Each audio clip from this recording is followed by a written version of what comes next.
everyone, my name is Abi Reader. I'm farming at Goldsland Farm. I'm a dairy farmer. I'm milking 200 cows and I produce over 1.1 million litres of milk every single year. Right, so here we've got what I like to call a little bit of snack food. So our cows are a little bit picky, just like people. When they graze out in the summer, the grass actually tends to get a little bit boring as the summer goes on. They've been on it a few times, they've been in the same fields, they've been to that same corner. And they're actually looking for a few extra nutrients. So as the summer goes on, for our cows that are giving a lot of milk, we like to support them by giving them some extra forage, which is just what this is. This is grass that we grow on our own farm, and also there's some barley in there as well, and that will give those cows extra protein, extra energy that they may need just to support their bodies and to support that fantastic milk they make for you. Right, so here we are at the salon. So this is a cow brush. Cows actually really do like to come and brush their hair, just like we do. But it's really important. It makes them feel really good. Sometimes they get a little bit of a build-up of dust if they're in these sheds in the winter time. They like to just come along, have a bit of a grooming session, make themselves feel good. If they feel good, then it means they are always producing really good milk, and it just makes them feel well, makes them want to hang out with their mates or eat or do anything. So we've got this superb brush for doing their hair. Right, if you're wondering about how we get milk out of a cow, I can assure you it's not like this anymore. I'd be there forever. We actually use one of these. This is a milking cluster. It's got 4 cups to it, which obviously go onto the 4 cows' teats. What these will do is gently massage the milk out of the teat, and then there's a light vacuum there that draws that milk away. It will pipe it from the cow into the parlour, across some pipelines, and into this massive tank behind me, which is my refrigerator. From there, the milk is cooled down to below 5 degrees, and it's collected every night in a lorry. It will go straight to a processing factory, and it will be in bottles in a supermarket or in a corner shop for you to buy in the near future. So I want to introduce you to a very important cow. This is Susan. Susan is 9 years old. She is a dairy shorthorn, and that is a rare native breed for the UK. They're very rare. In fact, they're on the critical list and they're dying out. So we're working quite hard here on this farm to make sure that we preserve the breeds. And I'm really pleased to introduce you to Susan's latest offspring. In the background there, a little girl we like to call Little Sue. So this little girl is 24 hours old. She has got some beautiful, beautiful markings. This is a very classic roan that we call here. Absolutely stunning for the breed, and really pleased to have her as part of the herd. She, when a cow calves, the calf will come out like this, front feet first with the head, to make sure everything's in line. As soon as the calf is born, the dam will lick the calf, lick it clean. That does all sorts of things. So that encourages blood supply to start moving in the cow, to help moving in the calf to help it breathe. There is a natural painkiller in the fluid that has come out of the cow, which when the cow licks it, obviously it makes her feel better. It's really important then that the calf has colostrum in the first 24 hours, which sometimes we have to give as a bottle. It depends really whether the calf can suck early enough. So we make sure we've always got donor colostrum from other cows.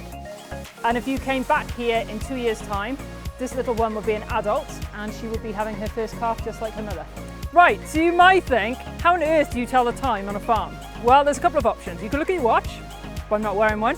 You could use your phone, or a much better one, you could ask these girls, because they always know exactly what time of day it is, and there are 2 very important times for them. That's milking. We milk twice a day, in the morning and the evening, and they hate it when I'm late. So I have to make sure that I'm always on time. They're ready to go into the parlour, ready to make some delicious milk. They've been grazing grass all day, and they're ready to produce it for you guys. So I hope you enjoy. Right, so one question I've been asked is, what do you add to milk to make it so tasty? Well, the secret is I add absolutely nothing. Milk is completely pure. There's no colours, there's no additives, preservatives or sugar. It comes from these girls who graze the very best Welsh or British grass, and I can assure you it tastes superb. So every cow on the herd has an ear tag. Actually, they have 2, one for each ear. These are really important for identifying which herd they've come from. So there's 2 sets of numbers on there. The top line says UK, so it's a cow from the UK, and then it has my own farm number on it. And then underneath is my individual animals, so it's every animal that's been born on the farm. So this is Elizabeth. She is number 2,207 animal born on this farm. What is important about it is if any of these cows go missing or need to be traced, then we can identify them immediately by their ear tag. So if you find one wandering around in your housing estate, you just need to look for that country code, which will tell you hopefully it's from the UK. Then you need to look for the top line and you can report it in and say, this is the farm this cow has come from, and they can make sure they bring them home. But on a more serious note, it's also very important for following things like disease problems, any outbreaks we might have. Some of you might remember foot and mouth. It's so important that we know exactly where these animals are and where they've been so that we can trace it. So who's my best mate on the farm? Well, I've got lots of them, but this is Daisy. She's a very special little girl to me. She visits lots of schools and talks to youngsters about food and farming. But what's really important to know is Daisy and I are best mates, but actually cows have best mates. They have groups that they like to hang out with. Some of them are family groups that they stay together for years. Some of them are just peer groups, so they're a similar sort of age. But it's so important that they have friends to socialise with, just like us. It's really good for their well-being and my well-being. And I love spending lots of time with cows. They're very peaceful, very loving, and very gentle and soft. Just like you, aren't you, Daisy? So I think we've all embraced a little bit of fitness during COVID, and the cows are no different. You might be interested to know that they are all wearing a Fitbit. This is an activity monitor, a really important piece of technology. It goes on their legs and it monitors exactly every step they do throughout the day. Now that's really important for a couple of things. First of all, it can tell me if the cow's on heat, which is very useful for breeding. But also it's really good for welfare, because if the cow's footsteps get less in the day and it's not typical compared to her usual footprint or her mate's footprint, then it might tell me that perhaps she's lame. She might have picked up a stone or stepped on a twig. It might tell me maybe she's feeling a little bit unwell. It's an opportunity for me to get to her early, get to her quickly, and make sure that I can get her back on track and back out in the field where she belongs. Right, we're going to talk about the most important bit about a dairy cow, if we're talking about milk, and that is the udder with the 4 teats.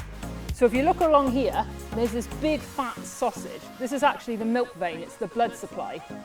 It's a very important part of the cow to make sure that there is sufficient blood supply to this udder. When the cow is milked in the morning, that udder will shrink down a little bit.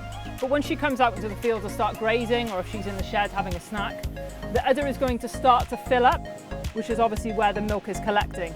And a full udder is a sign that a cow is really healthy, because it means that they've eaten well and that their body is working really well. So, you know, we take that as a really good sign that we're doing the right thing and they're happy in what they're doing.